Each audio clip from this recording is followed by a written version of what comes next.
조갑제 TV 시청자 여러분 안녕하십니까. 2023년 11월 20일 밤 11시 30분입니다.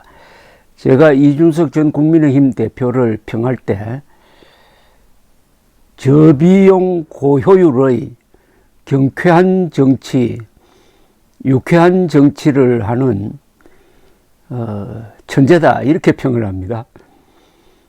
유쾌하다, 경쾌하다. 그 이미지가 일부 사람들에 의해서는 싸가지 없는 사람, 어린 놈 이런 식으로 치부되고 있습니다. 그런데 이 이준석 전 대표는 우리나라 정치인 중에서 말과 글이 제일 좋은 사람입니다. 말을 잘하고 글을 잘 씁니다. 특히 글을 아주 간결하게 쓰면서 탁월한 조어 능력이 있습니다. 조어라는 말은 어떤 개념을 만들어낸다는 뜻이죠. 이 조어를 잘 하면은 자기가 의도하는 대로 끌고 갈 수가 있습니다.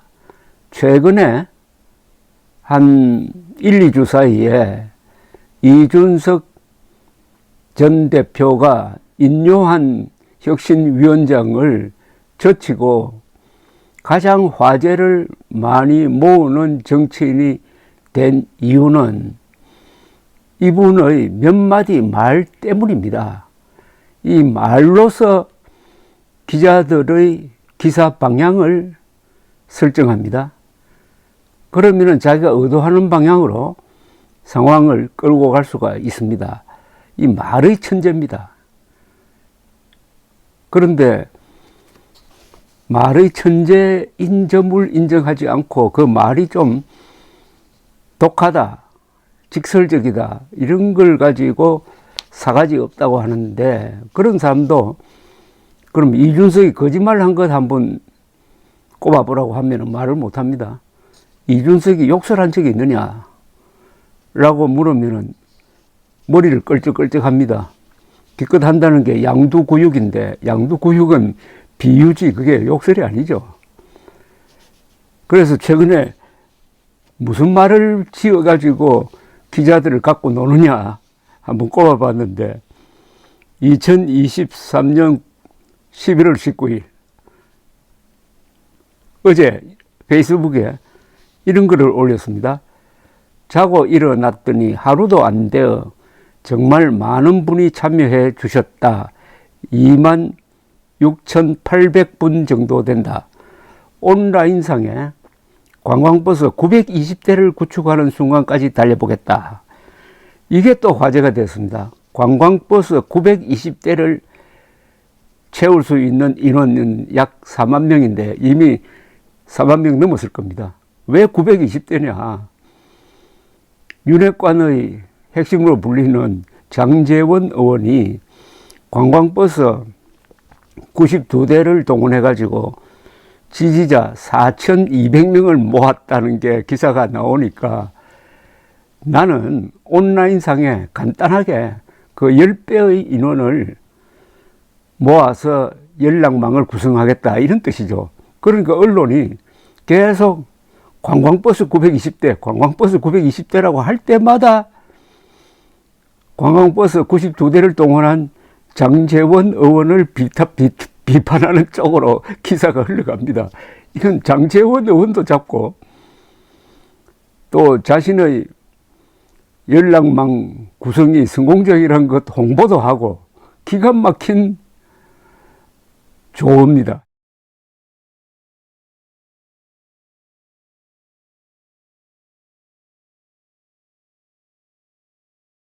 또 있습니다. 11월 17일 언론 인터뷰에서 이렇게 이야기했습니다. 한동훈 장관에 대해서 한동훈 장관은 끓지 않는 복권 같은 존재이다. 잘할 수 있다고 본다. 기대감을 갖고 지켜보는 입장이다. 경쟁 상대는 아니지만 오히려 재밌는 관계를 형성할 수 있다고 생각한다. 긁지 않는 복권. 여러분, 복권을 긁어버리면은 꽝이 될 수가 있고, 될 수도 있고, 당첨도 될 수 있습니다. 그렇지 않는 복권이라는 거죠. 그러니까 한동훈 장관은 아직 그 실력을 모르겠다는 거죠. 꽝도 될 수 있고, 당첨도 될 수 있다. 그러나 경쟁 상대도 아니고, 그러나 재미있는 관계를 형성할 수 있을 것 같다. 얼마나 이 평이 유머러스 합니까? 그러면서도 함축적이죠. 그렇지 않는 복권이라고 해놓으니까 한동훈 하면은 그 말 뒤에 그렇지 않는 복권 이렇게 계속 나오고 있습니다. 이것은 한동훈 장관을 엿먹이려는 것은 아니에요. 다만 재밌게 표현한 한동훈 장관의 잠재력은 잘 모르겠다. 그러면서 검사 출신 아니냐. 윤석열 대통령과 궤를 달리할 수 있겠느냐. 그러나 윤석열 대통령에 대해서 개혁적 발언을 하면은 자신은 한동훈 편을 들겠다. 뭐 이런 취지로 이야기를 합니다. 그렇지 않는 복권 한동훈. 그리고 최근 자기가 운영하는 여의도 재건축 조합에서 한 말을 기억을 합니다. 이런 말을 했습니다. 마음대로 말을 할 수 없는 정치는 정말 재미가 없다. 양두구육이라고 하면은 내가 계곡이란 말이냐. 소 잃고 외양간 고친다고 하면은 내가 소란 말이냐. 남말은 새가 듣고 반말은 쥐가 듣는다고 하면은 내가 쥐란 말이냐고 달려드는 사람들 때문에 정치가 이렇게 되었다고 했습니다. 그리고 인요한 혁신위원장에게 영어로 환자는 부산에 있는 게 아니라 저 서울에 있다고 했더니 그러면은 윤 대통령이 환자란 말이냐 이렇게 달려드는 사람들을 비꼬아가지고 이렇게 이야기를 했습니다. 여기에 웃음이 나오지 않습니까? 웃음을 만들어내는 몇 안 되는 정치인 중에 한 사람입니다. 유머 감각이 정치에는 윤활유처럼 꼭 있어야 되는데 우리는 좌우격돌하다가 그게 사라진 것이 참 안타깝습니다만 그래도 거의 유일하게 이준석 씨가 유머 감각을 잃지 않고 있습니다. 촌철살인의 글을 하나 제가 소개해 드리겠습니다. 작년 7월 29일에 쓴 겁니다. 이준석 페이스북에 있는 글입니다. 돈벌이의 수단으로 전락한 부정선거 의혹으로 2년간 보수 진영에 미친 해악이 오늘로 종결되기를 기대합니다. 그리고 돈벌이에 미쳐서 오히려 진실을 이야기하는 사람들에게 내부 총질을 했던 유튜버들의 현혹되었던 많은 분들이 이제 이성을 되찾았으면 합니다. 항상 남을 지목하고 까내렸지만 당신들이 오히려 보수 몰락을 위해 뛰던 내부 총질러였고 스파이로서 또 프락치였던 겁니다. 이런 것 하나 초반에 정리하지 못하고 2년을 끌어온 게 보수 진영의 역량이었습니다. 유튜브를 중심으로 만든 당신들만의 우물한 작은 세계 속에서 국가 대소사를 논했으니 연전연패했던 겁니다. 그 연전연패의 과거로 되돌아가지 맙시다. 부정선거 음모론자들이 바로 스파이, 프락치, 내부 총질러였다는 겁니다. 내부 총질러.